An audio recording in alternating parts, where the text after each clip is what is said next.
Bismillahirrahmanirrahim. I have come to teach you English grammar.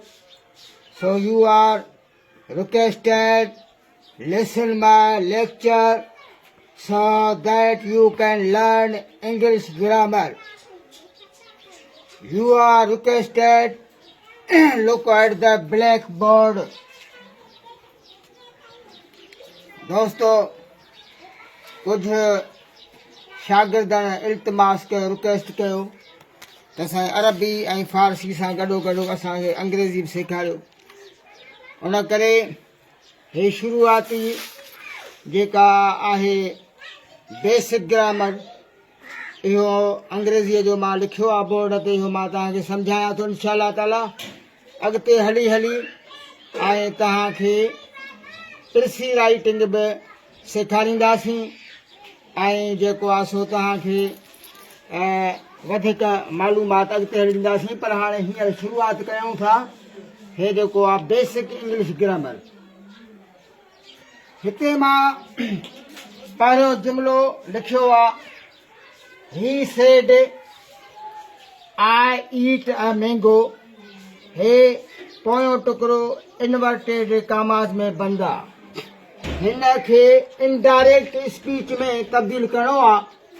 Hey direct जो जुमिलो आहे, हिन खे असां तब्दील कंदासीं इनडायरेक्ट स्पीच में। हाणे हिन जो कानून इहो आहे त जेकॾहिं रिपोर्टिंग स्पीच हे जेको टुकड़ो आहे इहो शुरू वारो हिन कामा ताईं इन खे चइबो आहे रिपोर्टिंग स्पीच, ऐं हिन पोएं खे चइबो आहे जेको इनवर्टेड कामास में बंदि आहे इन खे चइबो आहे रिपोर्टेड स्पीच। हाणे हिन जो कानून क़ाइदो इहो आहे त जेकॾहिं रिपोर्टिंग स्पीच माज़ीअ में आहे, पास्ट इंडेफिनिट टेंस में आहे त हिन खे जेको रिपोर्टेड स्पीच आहे इन खे असां माज़ीअ में तब्दील कंदासीं। तंहिंजे करे हिन खे जेॾी महिल लिखंदासीं इनडायरेक्ट स्पीच में त लिखंदासीं ही सेड, हीअ कामा ख़तमु करे हिकु लफ़्ज़ वधाईंदासीं दैट, THAT, दैट वधाए हे जेके इनवर्टेड कामास में बंदि आहे रिपोर्टेड स्पीच में इहे कामाऊं ख़तमु करे ही सेड दैट। पोइ हाणे इनडायरेक्ट में करिणो आहे त आए जे बदिरां हीअ ॾिबी ऐं हे ईट जेको आहे पहिरियों जेको रिपोर्टेड स्पीच आहे प्रेज़ेंट इंडेफिनिट टेंस में लिखियलु आहे। तंहिंजे करे हाणे रिपोर्टिंग स्पीच माज़ीअ में आहे त हे बि माज़ी कयूं। तंहिंजे करे लिखिबो ही एट, ईट जी जाइ ते ate second form of verb. हे फर्स्ट फॉर्म आहे, हिन खे तब्दील कंदासीं सेकंड फॉर्म में त ही सेड दैट, ही एट, ईट जी जाइ ते लिखिबो एट, ATE सेकंड फॉर्म। ही आई जी जाइ ते ही एट अ मैंगो। ही said that he at a mango. माने जवाब थो लिखां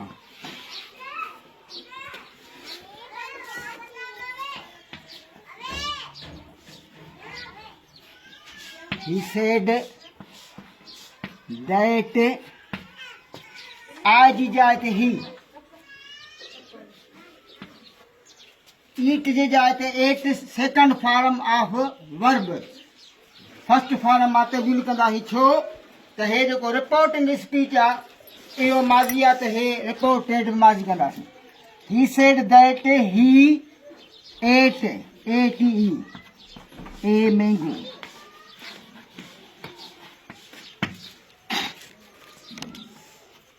ॿियो जुमिलो आहे ही सेड कामा इनवर्टेड कामास में बंदि आहे I am singing a sweet song. हाणे हिन खे इनडायरेक्ट स्पीच में तब्दील करणो आहे। मां तव्हांखे ॿुधायो आहे त जेकॾहिं रिपोर्टिंग स्पीच माज़ीअ में आहे त रिपोर्टेड स्पीच बि माज़ीअ में थींदो। त शी सेड दैट, हिते हीअ कामा ख़तमु करे हिते दैट लॻाईंदासीं। पोइ आई जी जाइ ते शी लॻाइबी ऐं एम जी जाइ ते वाज़ लॻाइबी। जेकॾहिं हिते वुई अखर हुजे हा जमा त पोइ वरी हिते वर लिखूं आहे पर आ हिकिड़ो आहे त जेकर वाज़ लॻाए बि शी सेड दैट शी वाज़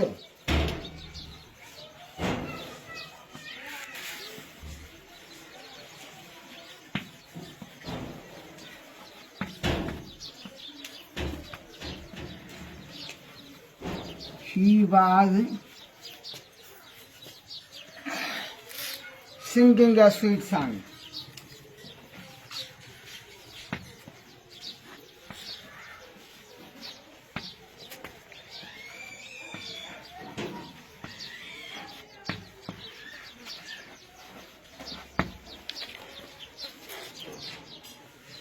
हाणे वरी टियों जुमिलो आहे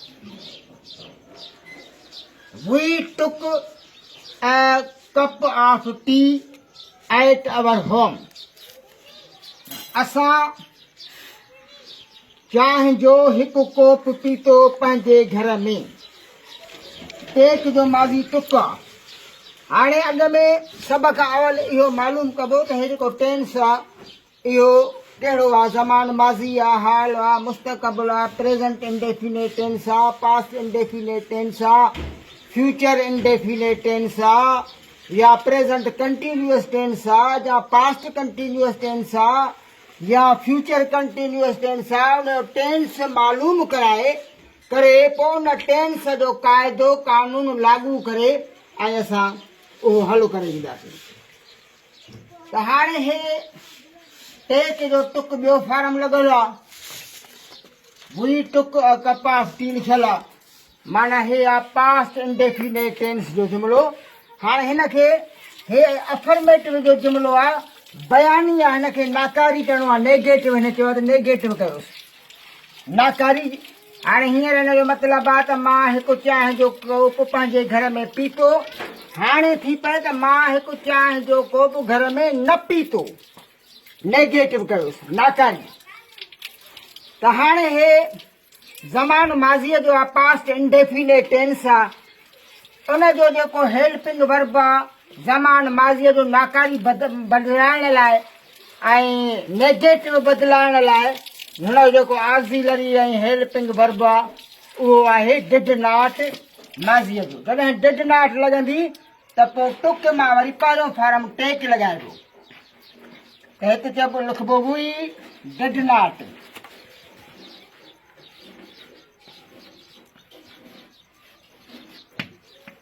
We did not. टुक ॿियो फार्म आहे, सेकंड फार्म. हाणे first form. We did not take a cup of tea.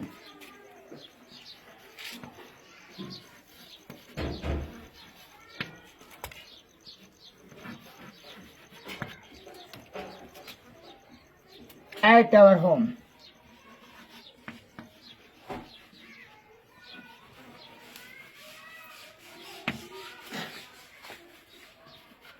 चौथों जुमिलो आहे I write a lesson at my room. आउं लिखां थो हिकु सबक़ु पंहिंजे कमरे में. इन खे करिणो आहे इंट्रागेटिव, माना सवाली.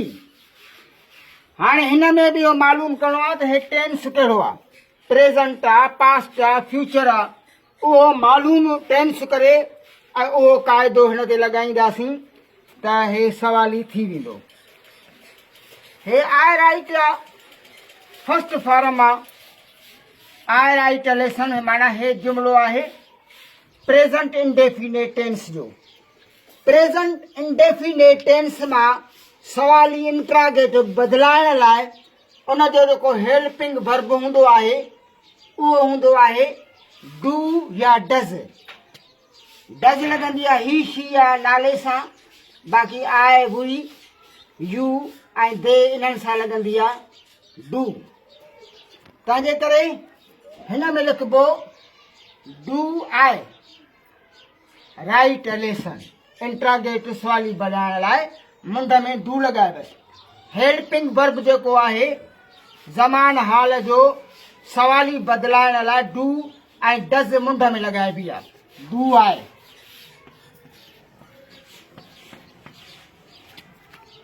Two I right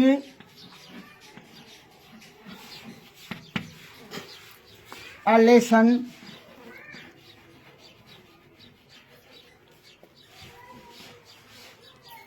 at my room.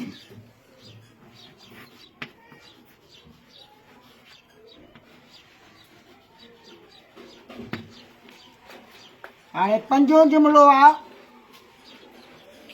He is singing a sweet song हू हिकु मिठड़ो गीत ॻाए रहियो आहे इन खे पैसिव वॉइस में बदिलाइबो हे एक्टिव वॉइस जो जुमिलो आहे हिन में बि अॻ में मालूम इहो कबो त टेंस कहिड़ो आहे प्रेज़ेंट आहे पास्ट आहे फ्यूचर आहे या कंटिन्यूअस जो आहे कहिड़ो आहे हाणे he is singing a sweet song हू हिकु मिठड़ो गीत ॻाए रहियो आहे माना कमु जारी आहे हे आहे प्रेज़ेंट कंटिन्यूअस टेंस जो जुमिलो प्रेज़ेंट कंटिन्यूअस जो जुमिलो जेको आहे हाणे इन खे असां पैसे में बदिलाईंदासीं त तव्हांखे पैसे में ख़बर आहे त सब्जेक्ट ऑब्जेक्ट थी वेंदो ऑब्जेक्ट सब्जेक्ट थी वेंदो ऐं जेको वर्ब आहे उनजो टियों फॉर्म लॻंदो ऐं जेको उनजो हेल्पिंग वर्ब आहे इज़ आर उहो लॻंदो पर हे कंटिन्यूअस टेंस आहे तंहिंजे करे हिन में बीइंग लफ़्ज़ लॻंदो हाणे मां कयां थो त हे थी पवंदो a sweet song is being हिन इंग जे करे बीइंग लॻंदसि a sweet song is being sung sing जो टियों फॉर्म संग पोइ बाय जो इज़ाफ़ो करे ही तब्दील थींदी आहे हिम में आई मीअ में वुई अस में यू में ही हिम में शी हर में ऐं दे देम में तब्दील थींदा आहिनि त हाणे हे थींदो ए sweet song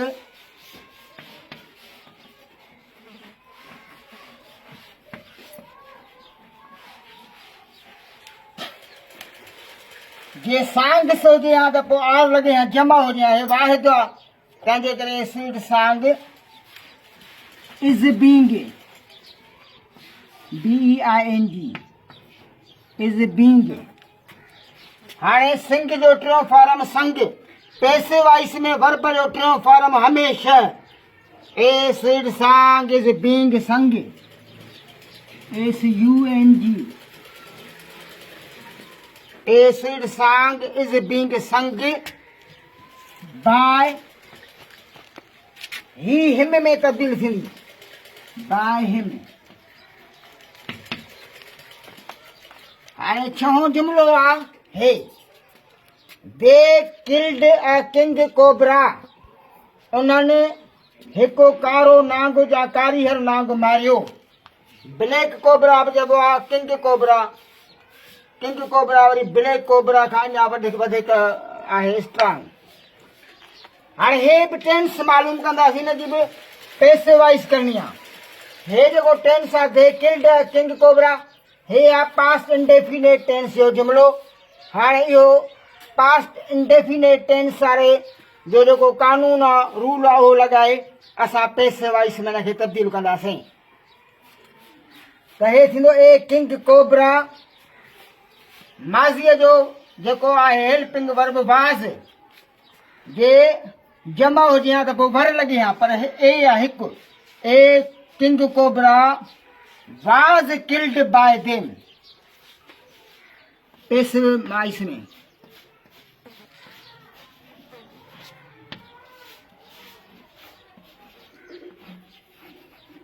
a king cobra was killed by दे तब्दील थींदी देम में हिन पैसिव वॉइस में सब्जेक्ट ऑब्जेक्ट थींदो आहे ऑब्जेक्ट सब्जेक्ट थी वेंदो आहे ऐं वर्ब जो फर्स्ट फॉर्म जो थर्ड फॉर्म लॻंदो आहे सतों जुमिलो आहे he is too tall to pass this door हे रिमूव टू में तब्दील करिणो आहे हिन जो मतिलबु आहे हू एतिरो त डिघो आहे जो हू हिन दर मां लंघी नथो सघे हाणे रिमूव टू में कंदासीं त थी पवंदो इज़ कटे he is so tall. He is a two लफ्ज़ कटे ऐं लिखबो he is so tall. ऐं हे टू लफ्ज़ कटे that he can not. जे त वाज़ हुजे हा त पोइ could not थिए हा. He is टू काटे so tall that he cannot pass this door.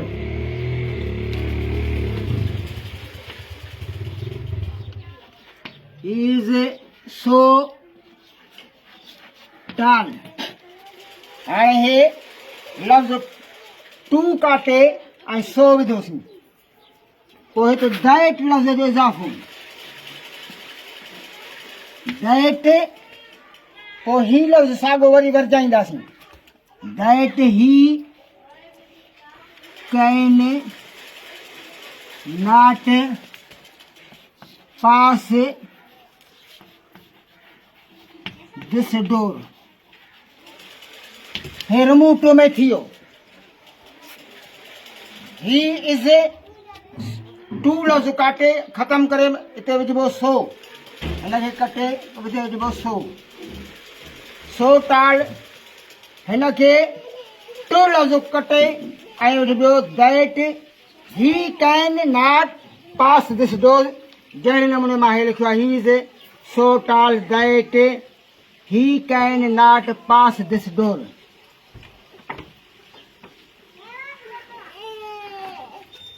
हाणे आख़िरी जुमिलो रहियो आहे इहो पूरो करे पोइ तव्हां खां इजाज़त वठंदासीं. आख़िरी जुमिलो आहे शी डज़ नॉट स्मेल अ रोज़. हूअ हिकु गुलाब जो गुल नथी सिंघे. इहो आहे नाकारी जुमिलो प्रेज़ेंट इंडेफिनेट टेंस जो. हाणे हिनखे असां अफर्मेटिव माना बयानी कंदासीं. हींअर हिन जी माना आहे त हूअ हिकु गुलाब जो गुल नथी सिंघे. हाणे थी पए त हूअ हिकु गुलाब जो गुल सिंघे थी. बयानी थी पए. अफर्मेटिव में तब्दील करिणो आहे. न त हे आहे नेगेटिव जो जुमिलो. त हाणे जॻह कान्हे हिते थो मां लिखां त हे लिखबो शी डज़ नॉट काटे ऐं स्मेल्स ही शीअ सां ज़मान हाल में वर्ब खे एस लॻंदी आहे पोयां या ई एस लॻंदी आहे या एस लॻंदी आहे त शी स्मेल्स अ रोज़. हे अठों जुमिलो आख़िरी. हे बयानी थींदो अफर्मेटिव ऐं नेगेटिव मां. हे जुमिलो नेगेटिव आहे जंहिंखे बयानी करिणो अफर्मेटिव. त हाणे थी पवंदो शी स्मेल्स अ रोज़.